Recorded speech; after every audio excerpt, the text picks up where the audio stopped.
Greetings, my name is Laura Diaz. I'm currently an FIU student pursuing a bachelor's in management. I'm making this video today to inform parents of college alcohol abuse and how it can affect their children's lives, how it takes a toll on them academically, socially, and how it can affect their health. And I hope today I can inform you and help you become a better parent. I'm going to start off by just throwing a statistic out there. 80% of college students have consumed alcohol to some degree. Now, there are millions of college students in America, and 80% is a great total. Many of those students are not even 21, so they are not very well informed on the effects that it has on their body. And sadly, many of those kids are engaging in binge drinking. I'm going to be defining some terms that you guys might not be familiar with. Binge drinking would be doing something in excess in a very short period of time. For example, it can be drinking 5 shots in a matter of 10 minutes. Our bodies are not supposed to take that much alcohol in at any time, meaning in binge drinking, we can affect ourselves in a very harmful way, and kids do not know the effect that they are putting into their body. But once all that alcohol is released into your bloodstream, your body cannot handle it. We are not equipped to drink that much, meaning put anybody in a bad situation. Alcohol abuse disorder is another term I wanted to define. It can be described as alcoholism, and it is more known in that name. There are 3 different categories to alcohol abuse disorder. It can be mild, it could be moderate, or it could be severe. Each category having different symptoms and side effects that come along with it, but if left untreated, any kind of category can spiral out of control. It basically means that it's the most severe form of alcohol abuse, and it involves the inability to manage one's drinking habits. What does that mean? Common side effects are experiencing temporary blackouts or short-term memory loss. You can exhibit signs of irritability or extreme mood swings. Many of the symptoms of alcohol abuse that can be seen by anybody are someone who is drinking and making an excuse that they drink to relax, that they drink because they want to take the stress away, because they want to feel normal, meaning they have to rely on alcohol to feel normal, something that is not at all normal. We can see it in college students as, I have a very big final coming up, so this weekend I deserve to drink. I deserve to get very, very, very wasted. And it's very common. We see it in movies, we see it anywhere. On social media, you see kids putting it as their captions and putting videos of, I deserve this drink. And it's a trend that really has grown. Another symptom would be choosing drinking over many responsibilities. For example, I have to do laundry tonight, but I'd rather go to a party and drink with my friends. Or I have to study for a test, but I'd rather stay at the bar for a few more hours and drink more. Or doing homework, or any of those scenarios where you choose to go to a party or drink by yourself rather than do what you're supposed to. Another symptom would really be when someone feels hungover all the time, meaning that their body has kind of become hooked to the alcohol. They do not feel like themselves when they are not drinking. When someone is drinking alone or in secret, meaning that they don't even do it for sport or to enjoy anymore around a group of friends, they do it for themselves because they feel they need to.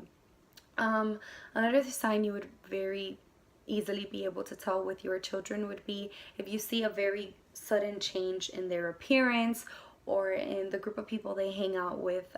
Someone who might be their childhood friend for 5, 6, 7 years would no longer be around them because maybe they want better for their friends and they would not want them to be drinking all the time, whereas others who they just met might share the fact that they want to drink all the time.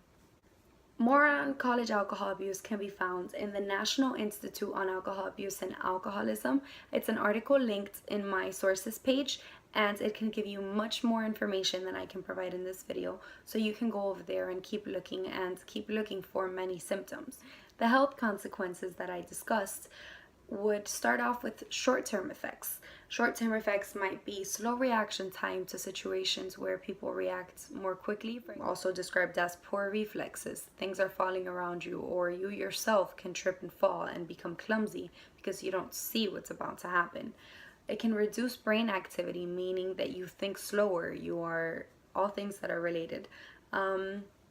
So you can have blurry vision, you can also have difficulty breathing, you can become very relentless. Some long-term health effects that college drinking can have on your children, whether they see that in the foreseeable future they might have a problem would be brain defects, very common, and liver disease. They can develop diabetes, they can have heart problems, they can increase their risk of getting cancer, they can have vision damage where it's no longer blurry vision but damaged vision, they can have bone loss. It's all out there. The information is at our fingertips, and it's our job to become more informed because these problems are not a joke and they are very, very serious. Another quote that I wanted to bring up that I found in the National Institute of College Abuse would be that the effects of heavy drinking do not always happen immediately. It may take months or even years for some effects to occur. Nearly 150,000 students develop some type of alcohol-related health problem every single year, and this may include liver damage, high blood pressure, inflammation to the pancreas, and other health complications. Another quote that I found very important would be that each year close to 600,000, meaning more than 500,000 students unintentionally injure themselves due to heavy drinking, and that those injuries can include bruising, they can include fractures, muscle sprains, and other similar issues. My last quote would be about 1,825 college students between the ages of 18 and 24 die from alcohol-related unintentional injuries, and many of these include motor vehicle accidents, meaning car crashes. And it might not seem like a big number. 1,825 is not that big in the scope of how many college students are in college. And I just want you to think about your own family, maybe your cousins or your parents, your sisters, your nephews, anybody in your family. Meaning the number is not 1,825, it grows. Every kid has a family, friends, background, a teacher. Anyone who is interested ever in their entire lives would be affected by that loss, meaning we have to do something about it together. I am now going to be discussing the academic impact that college students suffer from when they keep drinking or have alcohol abuse disorder. So binge drinkers who consumed at least 3 times per week were roughly 6 times more likely than those who never drank to perform poorly on a test or a project as a result of drinking. Meaning students who, as I explained, binge drank a lot in a very short period of time, were 6 times more likely to perform poorly on an exam or do their homework in a worse way or miss class just because they went drinking. That's a statistic found in a study by 3 department heads in colleges that are very prestigious. For another instance, students who drink alcohol reported a variety of academic consequences due to their drinking, such as missing class. 34% of students who were surveyed had those consequences, or falling behind on school and work. 22% of students surveyed showed those results. And those are not very low statistics, because even one kid doing poorly in a bunch of their classes can hold them up for graduation, or maybe lower their GPA to a point where they can no longer get into the school that they would like to get into. Another example that I would like to say is that alcohol-induced blackouts experienced by college students were associated with lower GPAs, and that abstaining from drinking was related to higher GPAs amongst college students. So students who testified that they had not drank recently or that they don't consume alcohol in a very frequent fashion had higher GPAs than students who admitted that they drank often. The last thing I'm going to be discussing is how alcohol can affect your child's social life. As I mentioned before, many times students not only injure themselves when they drink and have blackouts or do not remember what they did, they can also injure other people. There has been many reports of students who not only unintentionally hurt themselves, but hurt other people around them, and it is not okay. Another thing would be the fact that many people who are binge drinking and who are suffering from alcohol abuse disorder usually change the people they hang out with, and that becomes them becoming a different person. They can sometimes change the lives of those around them. There's a very good quote in an article written by Carol Galbasek, which is a writer for College Alcoholism. A person can witness a friend's drinking pattern worsening over time, gradually taking over their life. Heavy drinking affects more than just an individual. It can destroy anything in its path, including friendships and relationships. So these disorders that we sometimes do not see can really take their way and have everything removed from their lives, lower their GPAs, and very frequently make them lose their friends.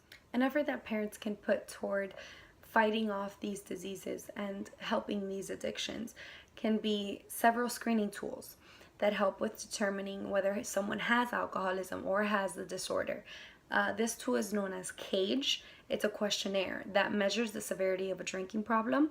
So if your child's answers are yes to these questions, then you should find medical assistance and look for someone that can help them.